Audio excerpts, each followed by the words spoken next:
Assalamualaikum warahmatullahi wabarakatuh. Perkenalkan, saya Juliandani Lubis, NPM 21120006 dari kelas SIM 2101. Di sini saya akan mempresentasikan tugas arsitektur dan organisasi komputer dari pertemuan pertama hingga pertemuan ke-12. Masuk ke pertemuan pertama, itu ada pengertian dari arsitektur dan organisasi komputer. Pengertian arsitektur komputer. Arsitektur komputer merupakan konsep perencanaan dan juga struktur pengoperasian dasar dari suatu sistem komputer. Ilmu mengenai cara keterhubungan komponen-komponen perangkat keras untuk menciptakan sebuah komputer. Arsitektur komputer adalah bagian yang lebih cenderung pada kajian atribut sistem komputer yang terkait dengan programmer. Contohnya, set instruksi, aritmatika yang digunakan, teknik pengalamatan, dan mekanisme input atau output. Dalam bidang teknik komputer, arsitektur komputer adalah konsep perencanaan dan struktur pengoperasian dasar dari suatu sistem komputer. Organisasi komputer membahas bagaimana semua fungsi-fungsi komputer tersebut dapat diimplementasikan. Jadi, organisasi komputer membahas hal-hal yang berkaitan dengan unit operasional dan interkoneksinya yang merealisasikan spesifikasi arsitektural. Atribut organisasi meliputi detail hardware yang transparan terhadap programmer, seperti sinyal kontrol, interface atau antarmuka, serta teknologi memori yang digunakan. Klasifikasi arsitektur komputer. Di sini ada arsitektur Von Neumann. Von Neumann sendiri adalah arsitektur yang diciptakan oleh seorang ahli matematika, kelahiran Budapest, Hongaria, yaitu Dr. Andreas John von Neumann pada tahun 1903 sampai 1957. Selain ahli matematika, dia juga anggota Institute of Advanced Study di Princeton, New Jersey yang bekerja sama dengan H.H. Goldstein dan A.W. Binks. Arsitektur Von Neumann menggambarkan bahwa komputer memiliki 5 bagian utama yang terdiri dari unit aritmatika dan logika, atau ALU, unit control, memori, alat input dan output yang dihubungkan oleh berkas kawat bus. Saat ini pengertian arsitektur komputer sangat beragam seiring dengan berkembangnya zaman. Arsitektur RISC. RISC singkatan dari Reduced Instruction Set Computer, merupakan bagian dari arsitektur mikroprosesor berbentuk kecil dan berfungsi untuk mengset instruksi dalam komunikasi di antara arsitektur yang lainnya. Pertama kali digagas oleh John Cook, peneliti dari IBM di Yorktown, New York pada tahun 1974 saat ia membuktikan bahwa sekitar 20% instruksi pada sebuah prosesor ternyata menangani sekitar 80% dari keseluruhan kerjanya. Komputer pertama yang menggunakan konsep RISC ini adalah IBM PC atau XT pada era 1980-an. Istilah RISC ini sendiri pertama kali dipopulerkan oleh David Peterson, pengajar pada University of California di Berkeley. Operasi berbentuk dari register ke register yang hanya terdiri dari operasi load dan store yang mengakses memori. Fitur rancangan ini menyederhanakan pula unit control. Arsitektur CISC, Complex Instruction Set Computing atau Complex Instruction Set Computer. Kumpulan instruksi komputasi kompleks adalah sebuah arsitektur dari set instruksi di mana setiap instruksi akan menjalankan beberapa operasi tingkat rendah, seperti pengambilan dari memori, operasi aritmatika, dan penyimpanan ke dalam memori. Semuanya sekaligus hanya di dalam sebuah instruksi. Karakteristik CISC dapat dikatakan bertolak belakang dengan RISC. Karakteristik CISC. Yang pertama, surat informasi memberikan keuntungan di mana ukuran program yang dihasilkan akan menjadi relatif lebih kecil dan penggunaan memori akan semakin berkurang. Yang kedua, dimaksud untuk meminimumkan jumlah perintah yang diperlukan untuk mengerjakan pekerjaan yang diberikan. Karakteristik Harvard. Arsitektur Harvard menggunakan memori terpisah untuk program dan data dengan alamat dan bus data yang berdiri sendiri. Karena dua perbedaan aliran data dan alamat, maka tidak diperlukan multiplexing alamat dan bus data. Arsitektur ini tidak hanya didukung dengan bus paralel untuk alamat dan data, tetapi juga menyediakan organisasi internal yang berbeda. Arsitektur Blue Gen.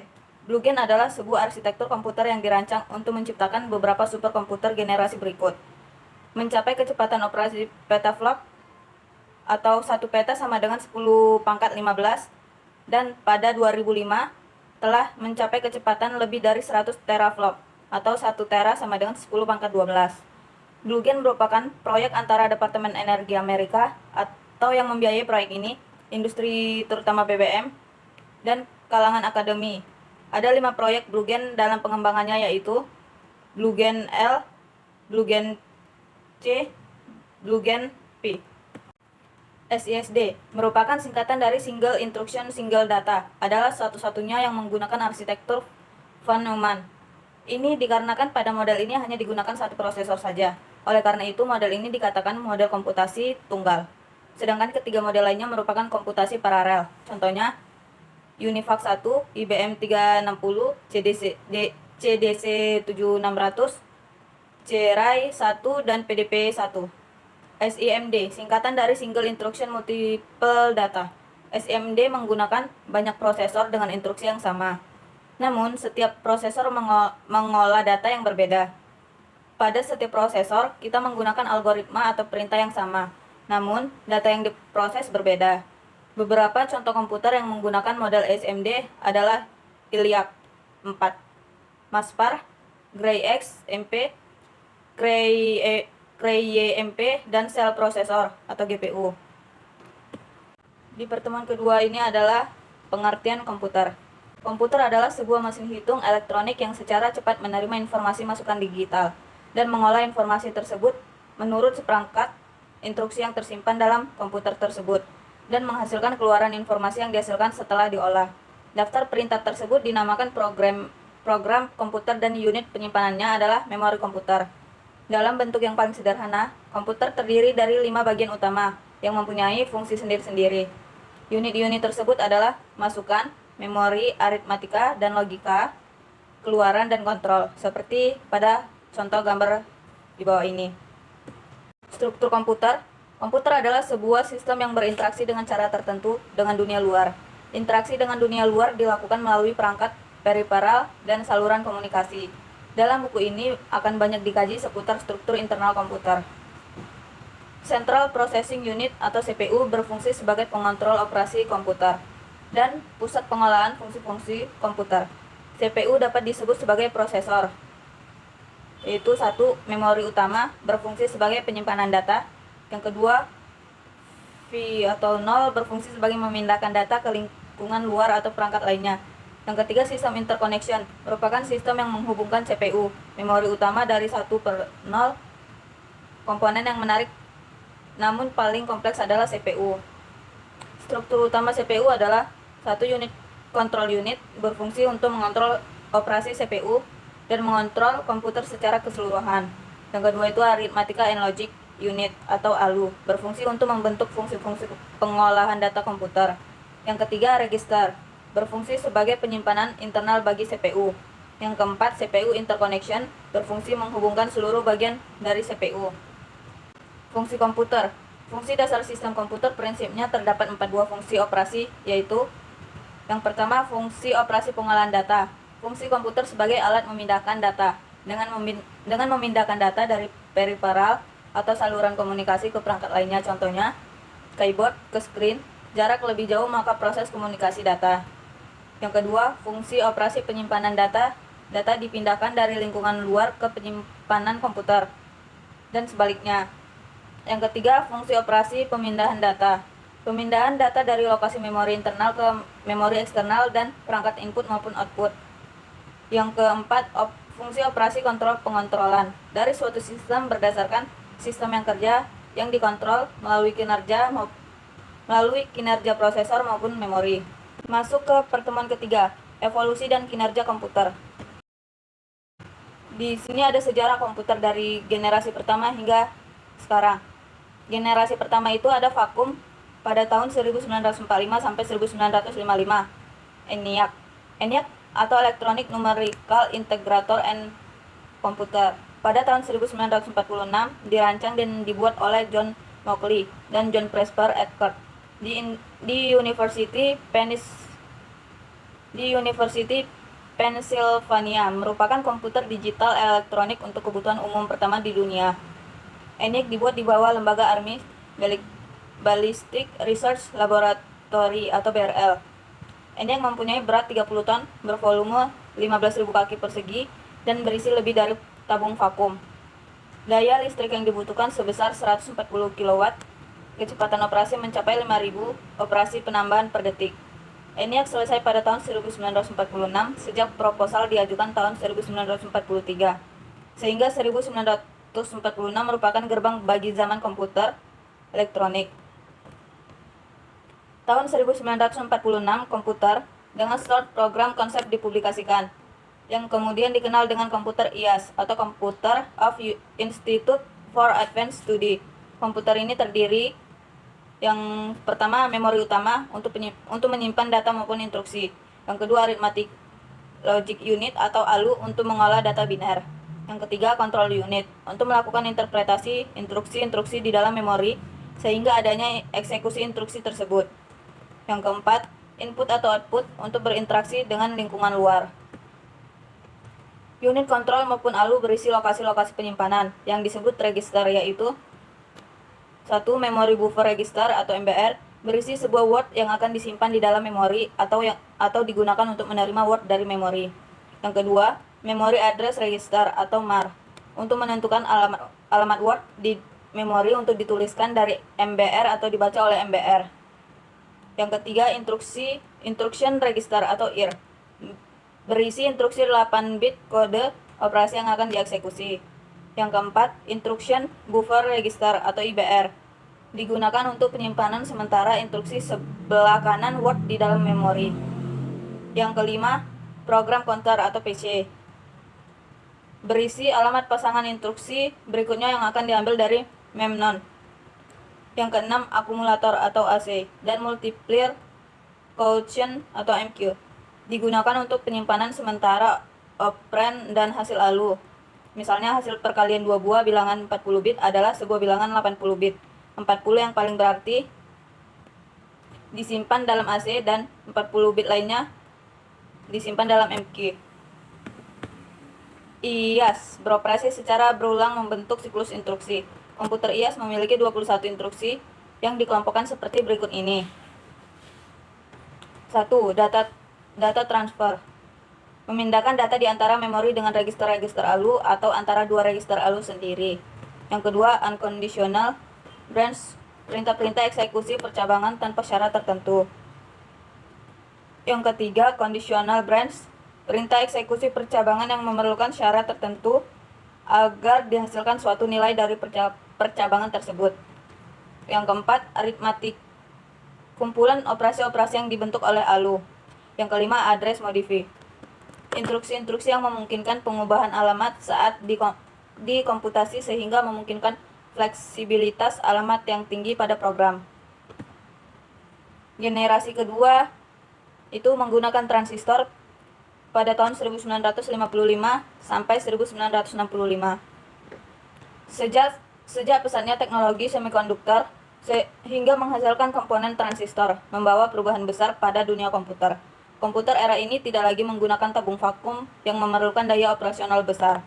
Tabung-tabung itu digantikan komponen kecil bernama transistor. Komunikasi daya listrik amat kecil dan bentuknya pun relatif kecil.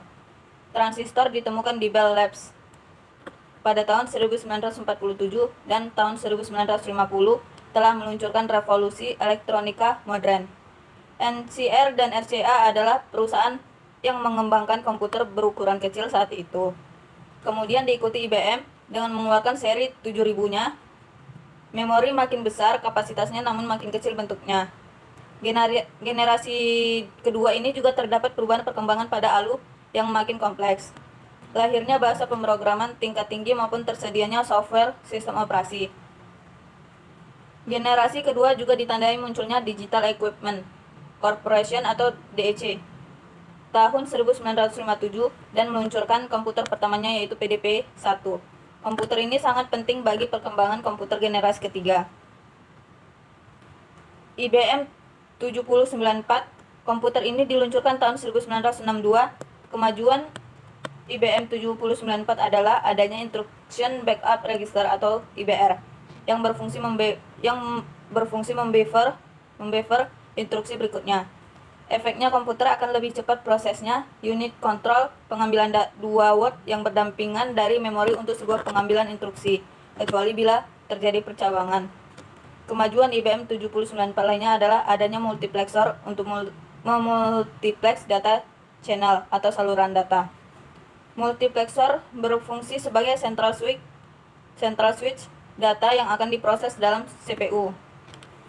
Generasi ketiga menggunakan integrated circuit pada tahun 1965 sampai 1980.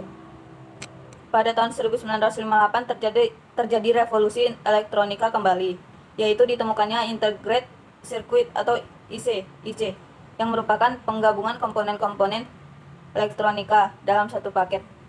Dengan ditemukan IC ini semakin mempercepat proses komputer. Kapasitas memori makin besar dan bentuknya semakin kecil. IBM System Strip 360 tahun 1964.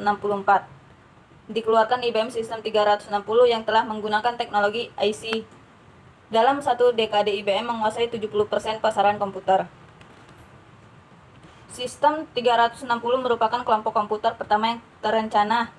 Karakteristik komputer kelompok ini adalah 1. Set instruksi mirip atau identik. Dalam kelompok komputer ini, berbagai model yang dikeluarkan menggunakan set instruksi yang sama, sehingga mendukung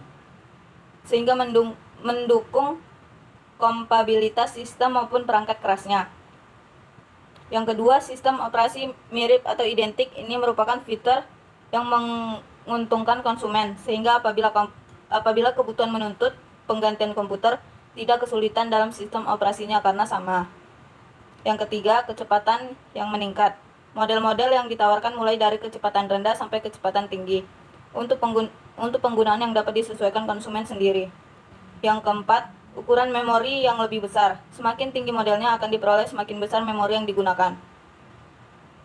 Yang kelima, harga yang meningkat. Semakin tinggi modelnya maka harganya semakin mahal. Generasi keempat, Very Large Scale Integration.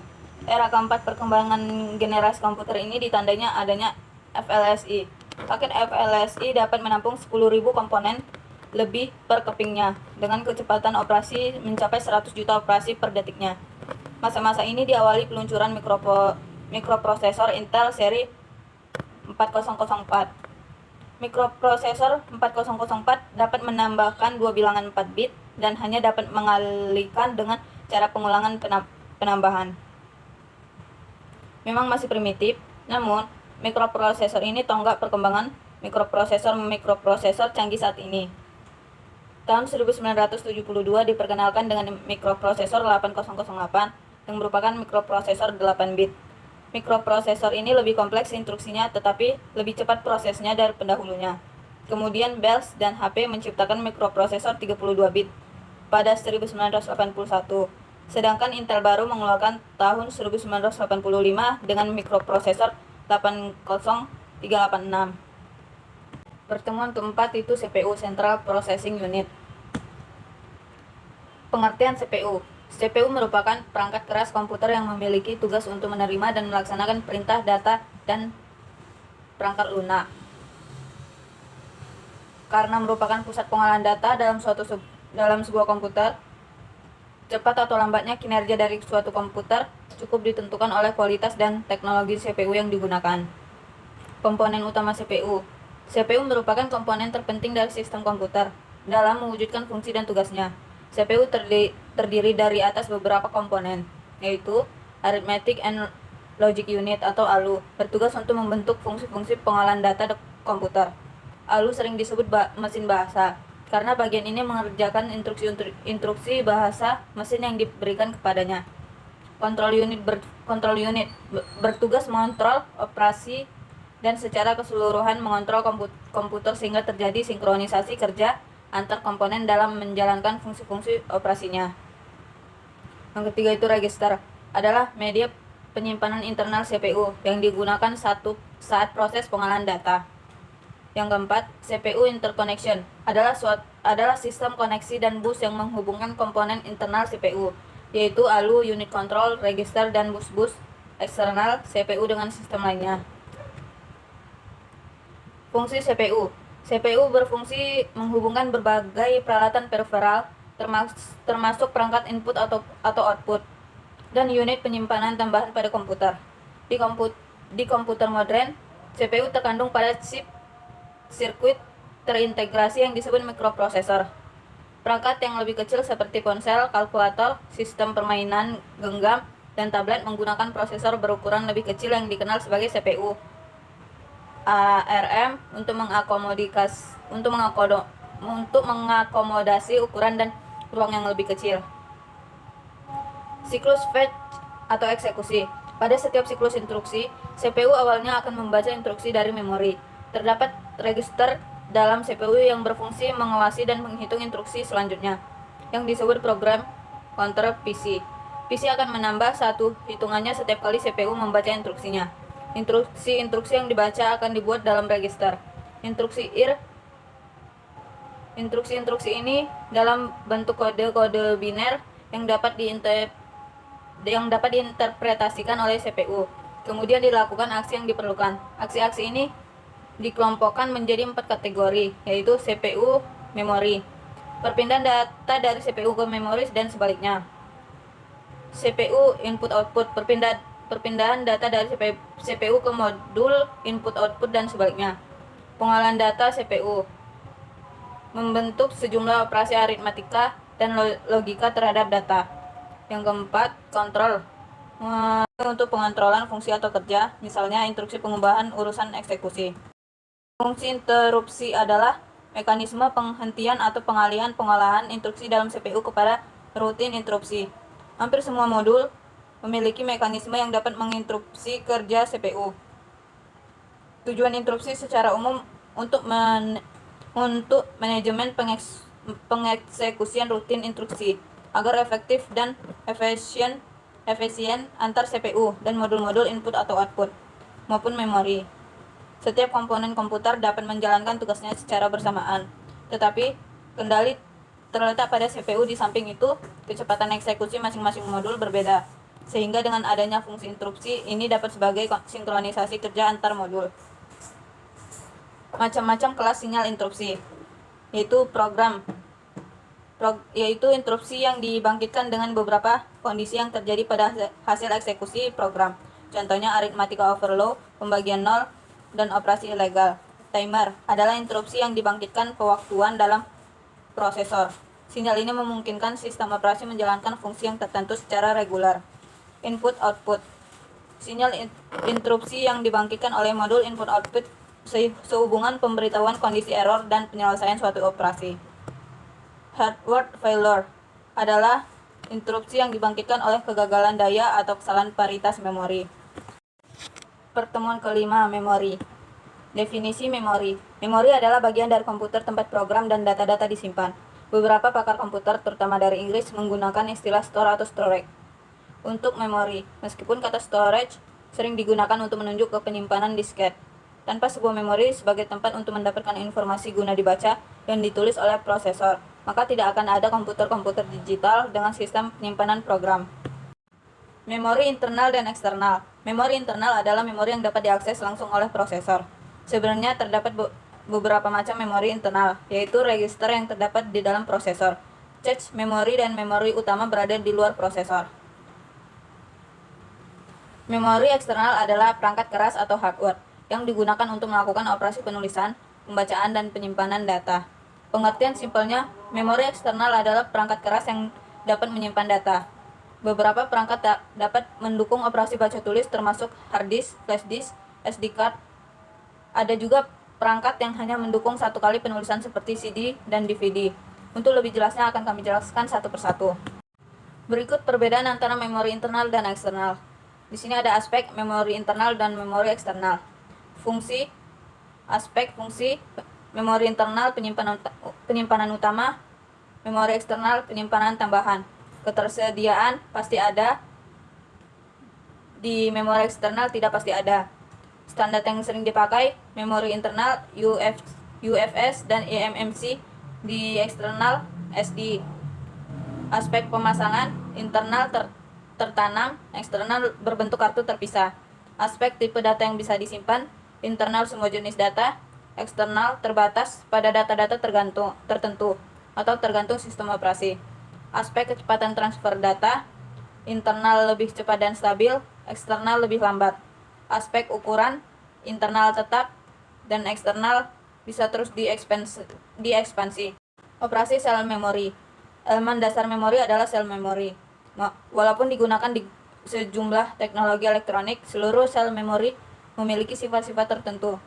Yang pertama, sel memori memiliki dua keadaan stabil atau semi-stabil yang dapat digunakan untuk mempresentasikan bilangan biner 1 atau 0. Yang kedua, sel memori mempunyai kemampuan untuk ditulis atau sedikitnya satu kali. Yang ketiga, sel memori mempunyai kemampuan untuk dibaca, seperti contoh di bawah ini. 3 konsep yang berhubungan dengan transfer.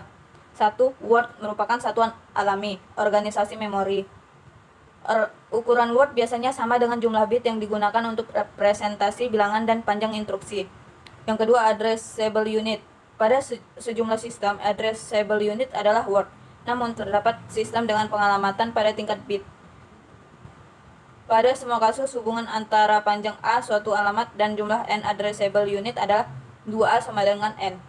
Yang ketiga, unit of transfer adalah jumlah bit yang dibaca atau dituliskan ke dalam memori pada suatu saat. Pada memori eksternal, transfer data biasanya lebih besar dari suatu word yang disebut dengan blok. 4 macam metode akses. Yang pertama, sequential access. Memori di organisasi menjadi unit-unit data yang disebut record. Akses harus dibuat dalam bentuk urutan linear yang spesifik. Yang kedua, direct access. Sama as sequential access, terdapat shared read atau write mekanisme. Akses dilakukan langsung pada alamat memori. This adalah memori direct access. Yang ketiga, random access. Setiap lokasi memori dipilih secara random dan diakses serta dialamati secara langsung. Contohnya adalah memori utama. Yang keempat, associative access. Merupakan jenis random access yang memungkinkan pembandingan lokasi bit yang diinginkan untuk pencocokan. Jadi, data dicari berdasarkan isinya bukan alamatnya dalam memori. Transfer rate atau spesifikasi memori. Contoh dari transfer rate seperti ini. Satuan memori. Satuan pokok memori adalah digit biner yang disebut bit. Suatu bit dapat berisi sebuah angka 0 atau 1. Ini adalah satuan yang paling sederhana.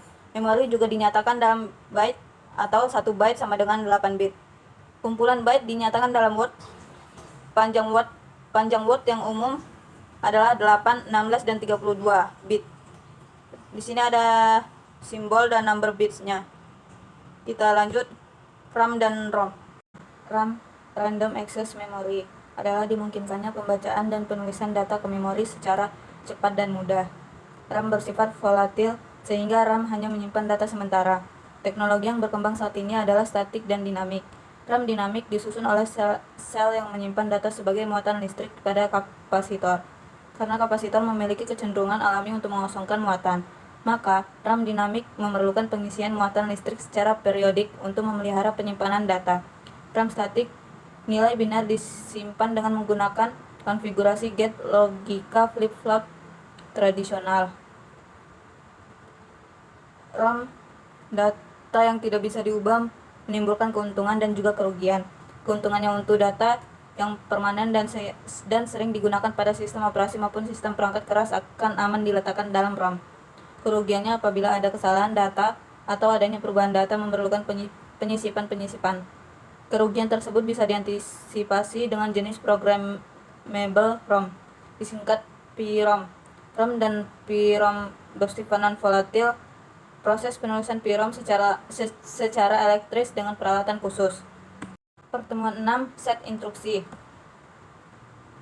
Pengertian dan elemen-elemen set instruksi. Set instruksi atau instruction set, sekumpulan lengkap instruksi yang dapat dimengerti oleh sebuah CPU. Disebut juga mesin kode atau bahasa mesin. Bahasa aslinya juga berbentuk binary assembly. Untuk konsumsi manusia atau programmer biasanya digunakan representasi yang lebih, yaitu dengan bahasa yang mudah dimengerti. Elemen-elemen. 1. Operation code atau opcode, kerjakan ini. Yang kedua, source operand reference, terhadap isi alamat ini. Yang ketiga, result operand reference, letakkan hasilnya di alamat ini. 4. Next instruction reference, Kalau sudah selesai, selanjutnya kerjakan alamat ini. Tipe atau jenis-jenis instruksi. Yang pertama ada data processing, arithmetic, dan logic instruction. Data processing adalah jenis pemrosesan yang dapat mengubah data menjadi informasi atau pengetahuan. Yang kedua, data stroke. Memory instruction sering disebut sebagai memori komputer, merujuk kepada komponen komputer, perangkat komputer, dan media perekaman yang mempertahankan data digital yang digunakan untuk beberapa interval waktu. Dalam penggunaan kontemporer, memori komputer merujuk kepada bentuk media penyimpanan berbahan semikonduktor yang dikenal dengan sebutan random access memory atau RAM. Akan tetapi, istilah komputer stroke sekarang secara umum merujuk kepada media penyimpanan massal seperti halnya hard disk. Yang ketiga itu ada data movement, input atau output instruction.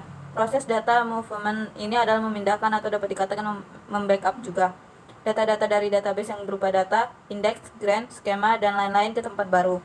Data movement terdiri dari dua bagian, yaitu load and upload dan export and import. Yang keempat ada control. Test and branch instruction, CU, diimplementasikan sebagai sebuah mikroprogram yang disimpan di dalam tempat penyimpanan kontrol atau control store.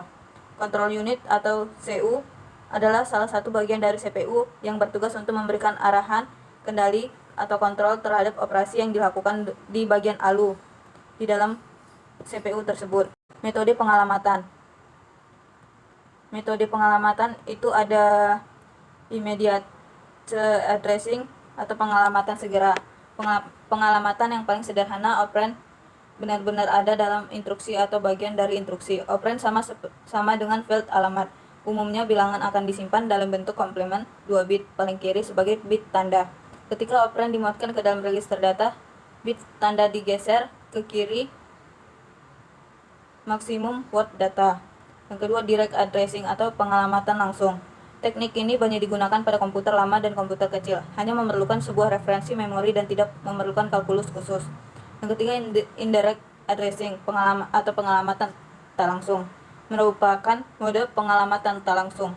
File alamat mengacu pada alamat Word di dalam memori, yang pada gilirannya akan berisi alamat operand yang panjang. Ada register addressing, pengalamatan register. Metode pengalamatan register mirip dengan mode pengalamatan langsung. Perbedaannya terletak pada file alamat yang mengacu pada register, bukan pada memori utama. Yang kelima, ada register indirect addressing atau pengalamatan tak langsung register. Metode ini mirip dengan mode pengalaman tidak langsung. Perbedaannya adalah file alamat mengacu pada alamat register, letak operand berada pada memori yang dituju oleh isi register. Yang keenam, displacement addressing.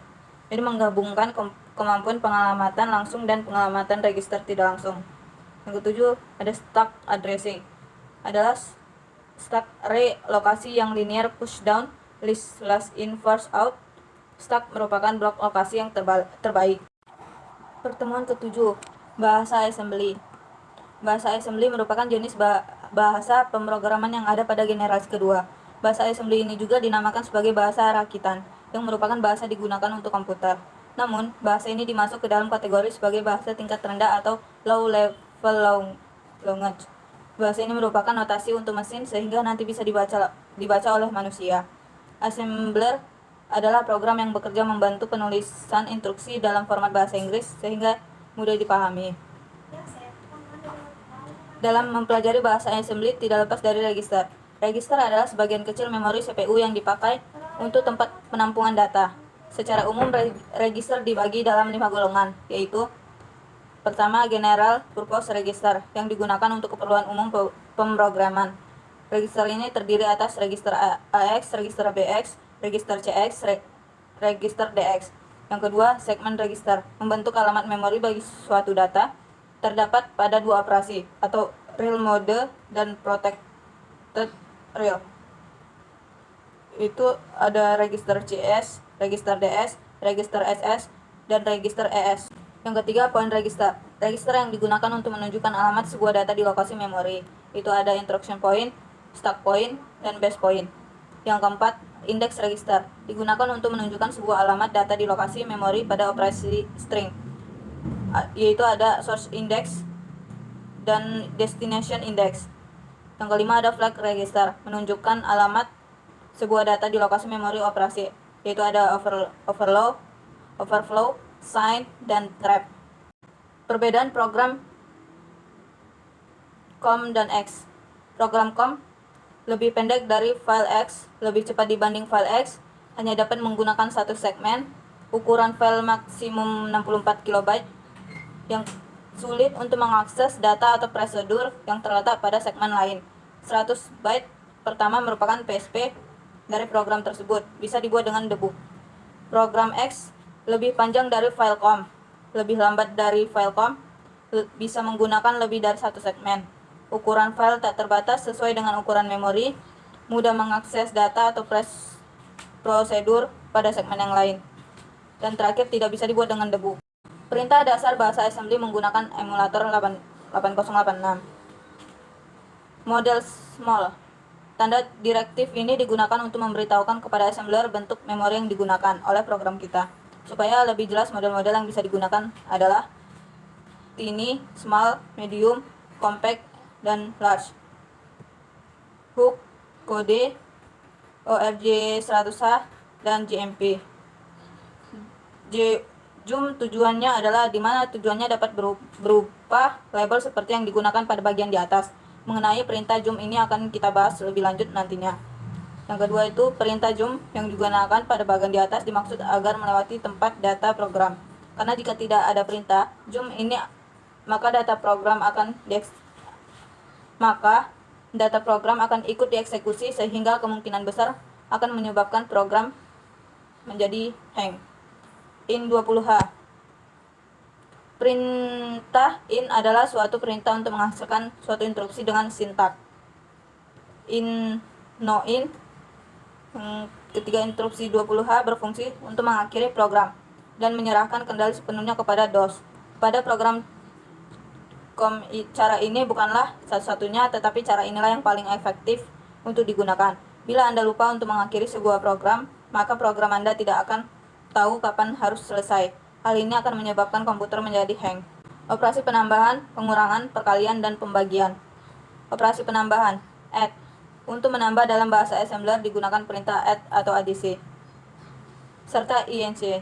Perintah add digunakan dengan sintak add tujuan asal. Perintah add ini akan menambahkan nilai pada tujuan dan asal. Hasil yang didapatkan akan ditaruh pada tujuan. Dalam bahasa Pascal, sama dengan instruksi tujuan, sama dengan tujuan tambah asal. ADC, perintah ADC digunakan dengan cara yang sama pada perintah add, yaitu ADC tujuan asal. Perbedaannya adalah pada perintah ADC ini tujuan tempat menampung hasil penambahan tujuan dan asal, ditambah lagi dengan carry flag, atau tujuan sama dengan tujuan tambah asal tambah carry. Operasi penambahan, sub tujuan asal. Perintah sub akan mengurangkan nilai pada tujuan dengan asal. Hasil yang didapatkan akan ditaruh pada tujuan. Dalam bahasa Pascal sama dengan instruksi. Tujuan sama dengan tujuan dikurang asal. SBB, tujuan asal. Perintah SBB akan mengurangkan nilai tujuan dengan asal dengan cara yang sama seperti perintah sub. Kemudian hasil yang dapat dikurangi lagi dengan carry flag. Tujuan sama dengan tujuan dikurang asal dikurang CF. Operasi perkalian, mul sumber-sumber. Di sini dapat berupa satu register 8 bit, misalnya BL, BH, register 6 bit, misalnya BX dan DX, atau suatu variabel. Ada dua kemungkinan yang akan terjadi pada perintah mul ini sesuai dengan jenis perkalian 8 bit atau 16 bit. Operasi pembagian, DIV sumber. Bila sumber merupakan operand 8 bit seperti DIF, DIV, BH, maka komputer akan mengambil nilai pada register AX dan membaginya dengan nilai BH. Hasil pembagian 8 bit ini akan disimpan pada register AL dan sisa dari pembagian akan disimpan pada register AH. Bila sumber merupakan operand 16 bit seperti DIV, BX, maka komputer akan mengambil nilai yang terdapat pada register DX bagi AX dan membaginya dengan nilai BX. Hasil pembagian 16 bit ini akan disimpan pada register AX. dan sisa dari pembagian akan disimpan pada register DX. Masuk ke pertemuan 8. Modul input atau output. Pengertian modul input atau output. Modul input atau output merupakan peralatan antarmuka atau interface bagi sistem bus atau switch sentral dan mengontrol satu atau lebih perangkat periferal. Modul input-output tidak hanya sekedar modul penghubung, tetapi sebuah piranti yang berisi logika dalam melakukan fungsi komunikasi antar periferal dan bus komputer. Unit input adalah unit luar yang digunakan untuk memasukkan data dari luar ke dalam mikroprosesor ini. Contohnya data yang berasal dari keyboard atau mouse. Sementara unit output biasanya digunakan untuk menampilkan data atau dengan kata lain untuk menangkap data yang dikirimkan oleh mikroprosesor. Manajemen perangkat input-output. Satu, mengirimkan perintah ke perangkat input-output untuk menyediakan layanan akses. Yang kedua, menangani interupsi perangkat input-output. Yang ketiga, menangani kesalahan pada perangkat input-output. Yang keempat, menyediakan interface ke pemakai. Perangkat input dan output. Itu ada keyboard, mouse, touch screen, grab tablet, CD-ROM, scanner, printer, monitor, dan speaker. Fungsi modul input-output ada dua, yaitu data buffering dan deteksi error. Data buffering tujuan utamanya adalah untuk mendapatkan penyesuaian data sehubungan perbedaan laju transfer data dari perangkat periferal dengan kecepatan pengolahan pada CPU. Yang kedua, deteksi error. Apabila pada perangkat periferal terdapat masalah sehingga proses tidak dapat dijalankan, maka modul input-output akan melaporkan kesalahan tersebut. Periferal. Perangkat periferal yaitu perangkat eksternal yang dihubungkan modul input-output. Menginstruksi CPU untuk melakukan suatu operasi apabila tidak ada keyboard. Bagaimana kita melihat hasil kerja sistem komputer bila tidak ada monitor? Keyboard dan monitor tergolong dalam perangkat eksternal komputer. Link digunakan untuk pertukaran kontrol, status, dan data antara modul input-output. Seringkali disebut sebagai perangkat periferal. Pemindahan data dari periferal ke CPU. Yang pertama, permintaan dan pemeriksaan status perangkat dari CPU ke modul input-output. Yang kedua, modul input-output memberi jawaban atas permintaan CPU. Yang ketiga, apabila perangkat eksternal telah siap untuk transfer data, maka CPU akan mengirimkan perintah ke modul input-output. Yang keempat, input-output akan menerima paket data dengan panjang tertentu dari periferal. Yang kelima, selanjutnya data dikirim ke CPU setelah diadakan sinkronisasi panjang data dan kecepatan transfer oleh modul input-output sehingga paket-paket data dapat diterima CPU dengan baik. Teknik operasi input dan output. Yang pertama, input-output terprogram. Data saling dipertukarkan antara CPU dan modul input-output. CPU mengeksekusi program yang memberikan operasi input-output kepada CPU secara langsung seperti pemindahan data, pengiriman perintah, baca atau tulis, dan monitoring perangkat. Yang kedua, interrupt driven input atau output. CPU mengeluarkan perintah input-output pada modul input-output. Bersamaan perintah input-output dijalankan oleh modul input-output, maka CPU melakukan eksekusi perintah-perintah lainnya. Yang ketiga, software fault. Apabila CPU mengetahui adanya sebuah interupsi, maka CPU akan menuju ke rutin layanan interupsi yang tugasnya melakukan pause seluruh modul input-output untuk menentukan modul yang melakukan interupsi. Yang keempat, daisy chain. Seluruh modul input-output tersambung dalam saluran interupsi CPU secara melingkar. Yang ke-6, arbitrasi bus. Dalam metode ini, pertama-tama modul input-output memperoleh kontrol bus sebelum modul ini menggunakan saluran permintaan interupsi. Yang terakhir, DMA. CPU akan mendelegasikan kerja input-output kepada DMA. CPU hanya akan terlibat pada awal proses untuk memberikan instruksi lengkap pada DMA dan akhir proses saja. Pertemuan ke-9, sistem bus. Pengertian sistem bus. Bus adalah jalur komunikasi yang dibagi pemakai suatu set kabel tunggal yang digunakan untuk menghubungkan berbagai subsistem. Bus system adalah sebuah bus yang menghubungkan komponen-komponen utama komputer atau CPU, memori, input-output. Seperti di bawah ini ada bus design. Data bus atau saluran data merupakan saluran data yang memberikan lintasan bagi perpindahan data antar dua modul sistem. Biasanya terdiri dari 8, 16, 32 saluran. Jumlah saluran dalam bus data disebut dengan lebar bus dengan satuan bit. Contoh, lebar bus sama dengan 16 bit. Tujuan agar mentransfer word dapat dilakukan dalam sekali waktu. Address bus atau saluran alamat digunakan untuk menandakan sumber atau tujuan data pada bus data. Misal, ketika CPU akan membaca sebuah word data dari memori, maka CPU akan menaruh alamat word yang dimaksud pada saluran alamat. Semua peralatan yang terhubung dengan sistem komputer harus memiliki alamat agar dapat diakses. Kontrol bus atau saluran kontrol digunakan untuk mengontrol akses ke saluran alamat dan penggunaan data, karena data dan saluran alamat akan dipakai bersama oleh saluran komponen. Fungsi pada kontrol bus. Satu, digunakan untuk menspesifikasi sumber dan tujuan data pada bus data. Yang kedua, digunakan untuk mengirim alamat word pada memori yang akan diakses CPU.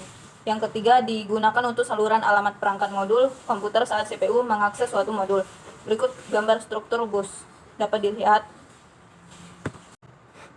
Pertemuan ke-10 operasi aritmatika. Di sini ada penjumlahan.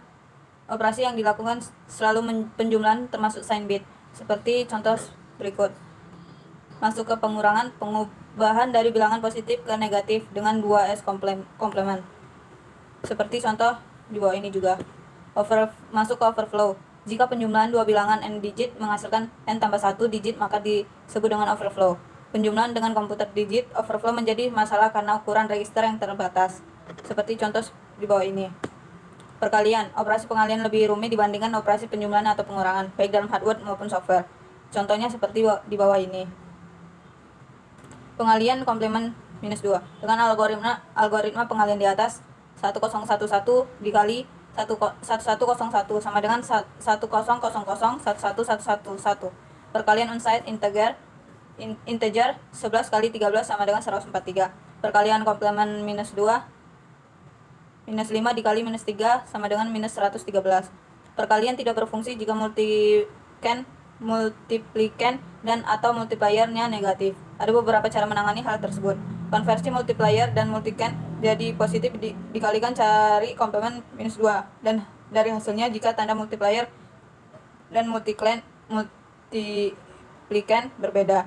Menggunakan algoritma lain yang tidak memerlukan transformasi, misalnya algoritma Booth. Pembagian komplement -2.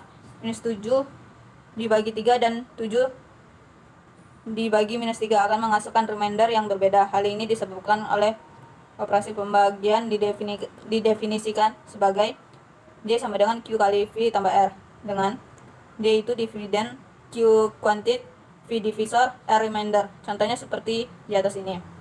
Pertemuan ke-11, sistem operasi atau operating system.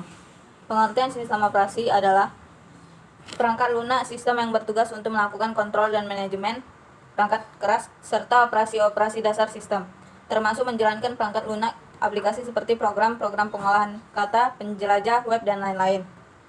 Macam-macam sistem operasi. 1. DOS. Sistem operasi DOS atau Disk Operating System merupakan salah satu software yang termasuk dalam golongan sistem operasi. Disk Operating System dipakai pada media penyimpanan disk, baik disket maupun hard disk. Beberapa produk DOS yaitu DOS 1.0, DOS 2.0, DOS 3.0, DOS 3.1, DOS 3.2, dan DOS 3.3, DOS 4.0, DOS 5.0, dan DOS 6.0. Windows adalah salah satu software sistem operasi yang dikeluarkan oleh perusahaan Microsoft Inc. Microsoft Windows adalah software sistem informasi yang paling populer untuk para pengguna PC, karena tampilan Windows yang user-friendly membuatnya menjadi pilihan utama. Yang ketiga, BlackBerry OS adalah sistem operasi mobile yang dikembangkan oleh Research in Motion atau RIM untuk lini BlackBerry smartphone. 4. Android dengan logo uniknya yaitu robot hijau. Sebetulnya sudah ada sejak lama, namun semenjak tahun 2009, perkembangan Android melesat dengan cepat.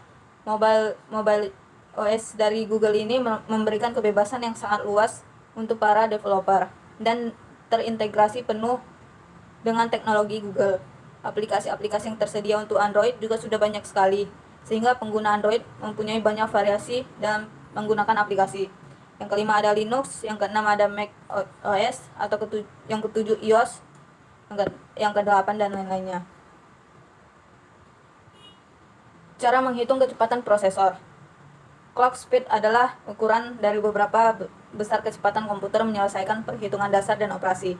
Ini diukur sebagai dalam frekuensi Hertz dan paling sering mengacu pada kecepatan CPU komputer atau Central Processing Unit. Clock speed merupakan frekuensi kecepatan tindakan yang sangat tinggi. Satuannya adalah megahertz dan gigahertz. 1 megahertz artinya 1 juta siklus per detik. Sementara gigahertz adalah 1 miliar siklus per detik. Langkah-langkah menghitung kecepatan prosesor sebagai berikut. Dapatkan spesifikasi prosesor, termasuk FSB dan pengganda. Kecepatan bus atau FSB terdaftar sebagai 800 MHz dan rasio bus atau inti multiplier adalah 11. Hitung FSB untuk CPU Intel dengan rumus FSB sama dengan FSB masukan nominal atau 4 FSB nominal diberikan dalam spesifikasi pabrik. Dalam contoh kami, FSB sama dengan 800 MHz per 4 sama dengan 200 MHz. Hitung kecepatan CPU menggunakan rumus berikut. Kecepatan CPU sama dengan FSB kali multiplier. Dalam contoh kita, kecepatan CPU sama dengan 200 MHz kali 11 sama dengan 2200 MHz sama dengan 2,0 GHz. Jadi, komputer dengan kecepatan clock 800 MHz berjalan 800 juta siklus per detik. Sedangkan komputer 2,0 GHz berjalan 2.200.000.000 siklus per detik. Semakin besar clock speed, maka semakin cepat juga suatu prosesor. Cara menghitung bandwidth. Bandwidth adalah data yang keluar plus masuk atau upload plus download ke akun Anda. Contoh, ketika Anda menerima atau mengirim email, asumsikan besarnya email yang diterima atau dikirim adalah 4 KB. Berarti secara teori untuk bandwidth 1000 MB sama dengan 1 juta kilobyte. Anda bisa kirim 250 email atau berbagai variasi antara kirim atau terima. Misalnya 100 kirim, 150 terima. Ini hanya contoh untuk penjelasan bandwidth pada kenyataannya. Data yang keluar masuk ke akun bisa datang dari pengunjung atau yang mendownload halaman website ke PC-nya, atau Anda upload gambar atau file ke akun dan sebagainya. Cara menghitung bandwidth. Rumus yang digunakan adalah contoh pada DDR. PC 3200 artinya memiliki bus 400 MHz DDR. PC 3200 kadang juga ditulis sebagai DDR PC 400. Satuan 400 MHz dikonversikan ke dalam Hertz menjadi 400 juta Hertz. Ingat bahwa 1 MHz sama dengan 1 juta Hertz. Jadi 400 Hertz bisa diartikan sebagai 1 bagi 400 juta per detik. Satuan 1 detik dikonversikan ke dalam Nenscon menjadi 1 juta menjadi 1000 Nenscon. Menjadi 1 miliar Nenscon. Ingat bahwa 1 detik sama dengan 1 miliar Nenscon. Kalikan bilangan 1 per 1 bagi 400 juta dikali 1 miliar sama dengan 2,5 Nenscon. Jadi DPR PC 3200 itu memiliki transfer write time sebesar 2,5 Nenscon. Pertemuan ke-12, penjadwalan proses. Konsep dasarnya, penjadwalan CPU didasarkan pada SO yang menggunakan prinsip multiprogramming dengan cara mengalihkan kerja CPU untuk beberapa proses. Maka CPU akan semakin produktif. Pada multiprogramming selalu akan terjadi beberapa proses berjalan dalam suatu waktu. Sedangkan pada uniprogramming hal ini tidak akan terjadi karena hanya ada satu proses yang berjalan pada saat tertentu. Preemptive scheduling. Ada 4 keadaan yang menjadi pertimbangan bagi penjadwalan oleh CPU, yaitu 1. Pada saat proses berpindah dari keadaan running ke waiting. Yang kedua, pada saat proses berpindah dari keadaan running ke ready. Yang ketiga, pada saat proses berpindah dari keadaan waiting ke ready. Yang keempat, pada saat proses berhenti. Pada non-preemptive atau keadaan 1 dan 4, jika suatu proses sedang menggunakan CPU, maka proses tersebut akan tetap membawa CPU sampai proses tersebut melepaskannya atau berhenti dalam keadaan waiting. Sedangkan preemptive scheduling atau keadaan 2 dan 3 memiliki kelemahan, yaitu biaya yang dibutuhkan sangat tinggi. Antara lain, harus selalu dilakukan perbaikan data. Hal ini terjadi jika suatu proses ditinggalkan, maka akan segera mengerjakan proses yang lain. Turnaround time, banyaknya waktu yang diperlukan untuk mengeksekusi proses dari mulai menunggu di ready quickie, eksekusi oleh CPU, dan mengerjakan input-output. Yang kedua ada waiting time, waktu yang diperlukan oleh suatu proses untuk menunggu di ready quickie. Waiting time ini tidak mempengaruhi eksekusi proses dan penggunaan input-output. Yang ketiga response time, waktu yang dibutuhkan oleh suatu proses dari minta dilayani hingga ada respon pertama yang menanggapi permintaan tersebut. Yang keempat, fairness, meyakinkan bahwa tiap-tiap proses akan mendapatkan pembagian waktu penggunaan CPU secara terbuka atau fair. Yang kelima, average waiting time atau AWT, merupakan kriteria yang digunakan untuk membandingkan algoritma penjadwalan CPU dengan rumus AWT sama dengan jumlah proses waktu tunggu atau dibagi banyak proses. Algoritma penjadwalan ada first come, first served scheduling atau FCFS. Yang kedua ada shortest job first scheduler atau SJF. Yang ketiga priority scheduling. Yang keempat round robin scheduling. Yang kelima multi-level queue scheduling. Yang keenam multi-level feedback queue. Yang ketujuh two-level scheduling. First come first serve scheduling. Proses yang pertama kali meminta jatah waktu untuk menggunakan CPU akan dilayani terlebih dahulu. AWT dari algoritma ini cukup besar. Misalnya, ada 3 proses P1, P2, dan P3 yang meminta layanan CPU sebagai berikut. Ada proses dan burst time. Proses P1, P2, dan P3. Burst time-nya 24, 3, dan 3. Waktu tunggu yang diberikan untuk setiap proses terlihat pada tabel berikut. Proses P1, P2, P3, waiting time 0, 24, 27. Sehingga AWT sama dengan 0 ditambah 24 ditambah 27 dibagi 3 sama dengan 17 milisecond. Gen card-nya itu seperti gambar ini. P1-nya lebih besar, lebih panjang. P2 dan P3-nya hampir sama. Di short job first scheduler atau SJF, proses yang memiliki CPU burst paling kecil akan dilayani lebih dahulu. Misalkan ada 4 proses P1, P2, P3, dan P4 yang meminta layanan CPU sebagai berikut. Waktu tunggu yang diberikan untuk tiap-tiap proses terlihat pada tabel berikut. Sehingga AWT sama dengan 3 tambah 16 tambah 9 tambah 0 dibagi 4 sama dengan 7 milisecond. Gen card-nya itu seperti pada gambar ini. Priority scheduling. Tiap proses dilengkapi dengan prioritas. CPU dialokasikan untuk proses yang memiliki prioritas paling tinggi. Jika beberapa proses memiliki prioritas yang sama, maka akan digunakan algoritma FCFS. Contoh, jika ada 5 proses P1, P2, P3, dan P3, P4, dan P5 dengan CPU burst proses P1, P2, P3, P4, dan P5. Burst time-nya itu 10, 1, 2, 1, 5. Prioritas 3, 1, 3, 4, 2. Prosesnya itu P1, P2, P3, P4, P5. Waiting time-nya 6, 0, 16, 18, 1. Waktu tunggu untuk tiap-tiap proses sebagai berikut. Sehingga AWT sama dengan 6 tambah 0 ditambah 16 ditambah 18 ditambah 1 dibagi 5 proses sama dengan 8,2 milisecond. Gen card-nya seperti contoh pada bawah ini. Round robin scheduling. Konsep dasar dari algoritma ini adalah menggunakan time sharing. Pada dasarnya algoritma ini sama dengan FCFS, hanya saja bersifat primitive. Digunakan quantum time untuk membatasi waktu proses. Ketentuan algoritma RR: 1. Jika kuantum habis dan proses belum selesai, maka proses menjadi runnable dan pemproses dialihkan ke proses lain. 2. Jika kuantum belum habis dan proses menunggu suatu kejadian atau selesainya input-output, maka proses menjadi blok dan memproses dialihkan ke proses lain.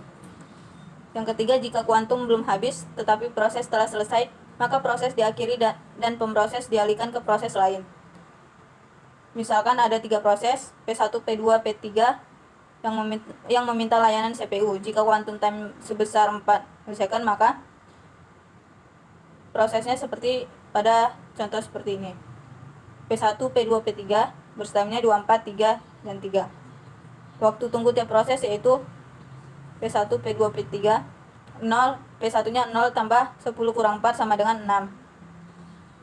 P2-nya 4, P3-nya 7. Sehingga AWT sama dengan 6 tambah 4 tambah 7 dibagi 3 proses. Sama dengan 5,66 milisekund. Gain card-nya seperti contoh pada gambar ini. Baiklah, sekian hasil dari presentasi saya tentang tugas arsitektur dan organisasi komputer. Mohon maaf jika ada salah kata. Thank you for watching. Assalamualaikum warahmatullahi wabarakatuh.